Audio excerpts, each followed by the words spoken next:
What is this dirty moonshine of which you speak?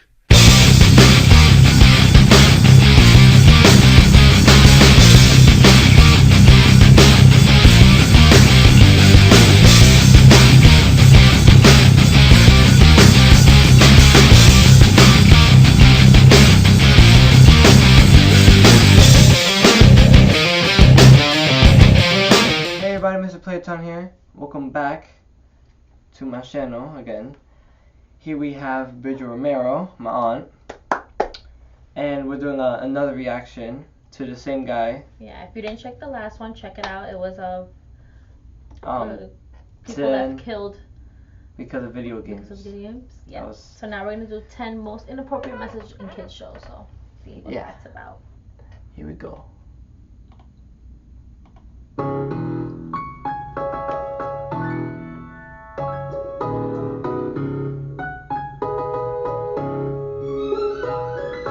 SpongeBob SquarePants is a funny show of nautical puns, annoyingly high-pitched laughter, and rape jokes. In the episode Gary Takes a Bath, SpongeBob and his pet snail Gary are imagining themselves as pirates looking for treasure. SpongeBob finds some bars of soap and pretends that they're gold doubloons. As he hands them over to Gary, he says, "Don't drop them," and gives a cautionary wink. To kids, this just seems like an innocent warning about losing imaginary gold. Really? But this is, in fact, a reference to prison rape. As the legend goes, if one were to drop soap in a prison's community shower, they would have to bend over I to think that's retrieve it, coincidence. while allowing another inmate to, But they well, do say a you lot know. of things about This SpongeBob episode hitting. was banned in the UK and Australia on 3 separate occasions because of the off-color comedy. Some people will give kudos to the writer for slipping in these kinds of jokes, but I just find it disturbing.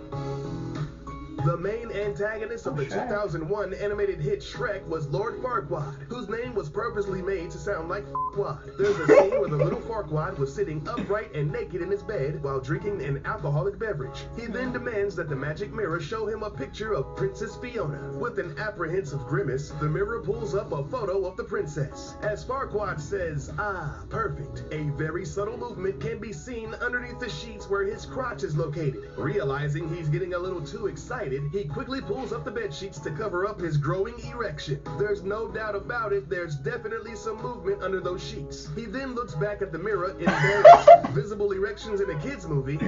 What a little prick.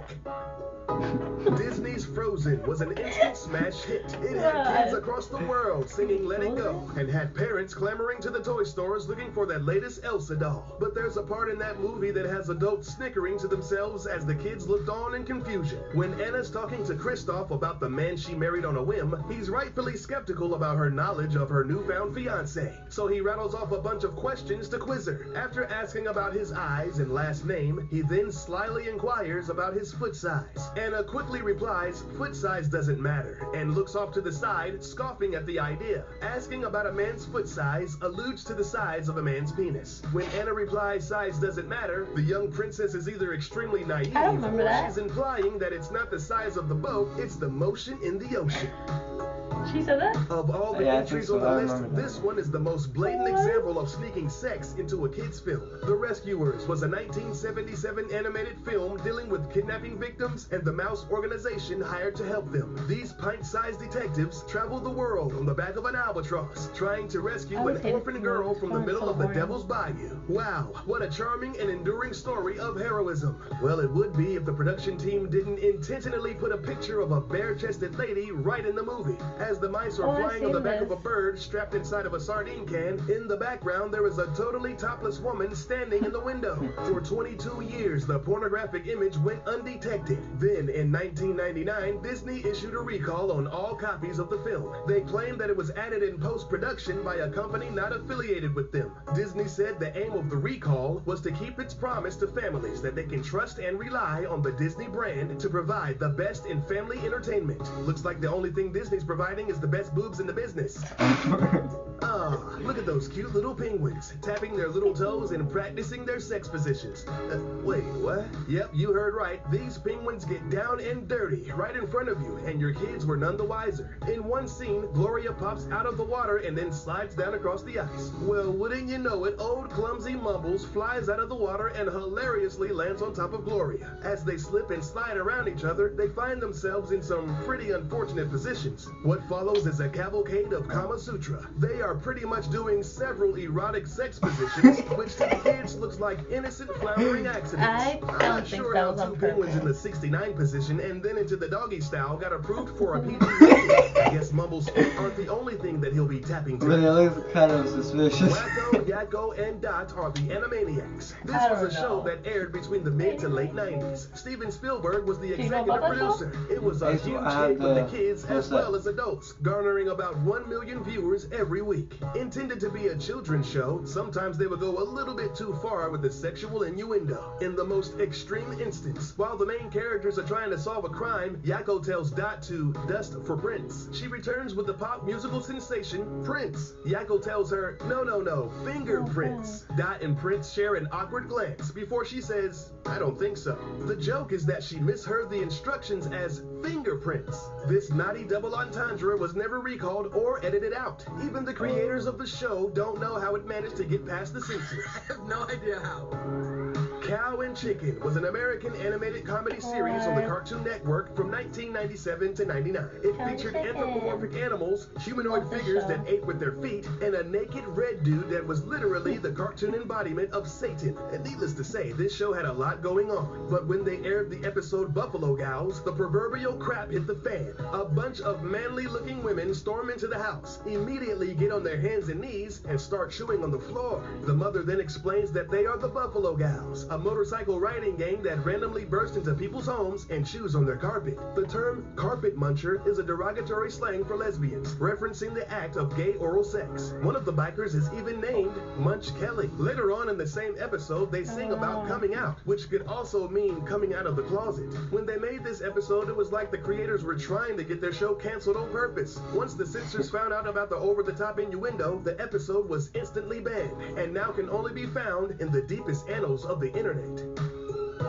The computer animated comedy Madagascar was released in 2005. It's the story of animals who live in the Central Park Zoo, but are accidentally shipped off to the titular island nation. In the movie, two of the main characters, Alex the lion and Marty the zebra, reunite on the beach. Alex is very angry about the entire situation and begins to chase Marty. The zebra then runs away in slow motion. He turns around exclaiming, "Oh, sugar honey iced tea." Some kids may think that this is some sort of cartoon colloquialism, but observant adults will take a look at the first letters of each word. It's evident that the zany zebra is shouting out an alternate phrase to "oh shit." Although sugar honey iced tea sounds like a refreshing summer drink, kids should think twice before asking for it at dinner time.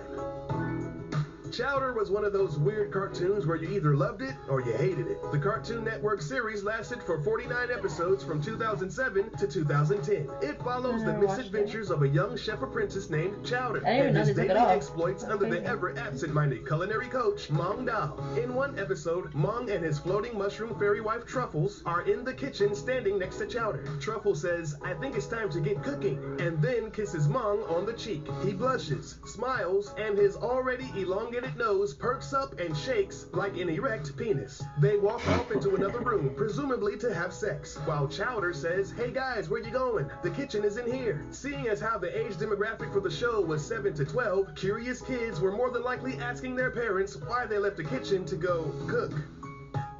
Nickelodeon cartoons in the 90s were totally awesome. Rocko's Modern Life, Doug, and Ren and Stimpy instantly come to mind. But the reigning king of ratings was undoubtedly Rugrats. The day-to-day adventures of Tommy, Chucky, Phil, Lil, and Angelica kept kids from ages 2 to 11 coming back each week. Every now and then, they would throw a couple of adult jokes in there that flew way over the young viewers' heads. In one episode, the Rugrats' grandpa rents some movies from the local video store. Two of the tapes are age-appropriate films starring the kids' favorite dinosaur, Reptar. The last flick is Grandpa's personal favorite, the adult fantasy film, Lonely Space Vixens. Grandpa gives out a little giggle and then says, "That's for after you go to bed." The film is obviously a porno, so needless to say, once Tommy and Chucky are innocently tucked away under the covers, Grandpa will be in the next room, gawking at bare-naked alien booty. Oh my god. That's crazy. It could just be like.